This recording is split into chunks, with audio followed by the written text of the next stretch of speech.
আজ আমি পাট পাতার বড়া তৈরি করব, সেই জন্য ডাঁটি সহ পাটের থেকে তার আগালিগুলোকে আলাদা করে নিলাম।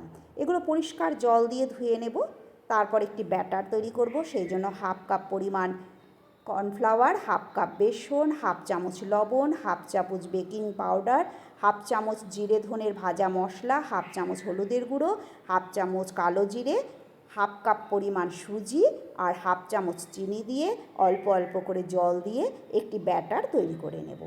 এবার এই ব্যাটারটা আমি 10 মিনিটের জন্য রেস্টে রেখে দেব। 10 মিনিট পর কড়াইতে তেল গরম করে তেল থেকে সামান্য তেল নিয়ে ওই ব্যাটারের মধ্যে ভালো করে মিলিয়ে দেব, যাতে বড়াগুলো খেতে মচমচে হয়। এবার একটা একটা করে ওই পাটের আগালি পাতাগুলো ব্যাটারের মধ্যে এইভাবে ডুবিয়ে দেব।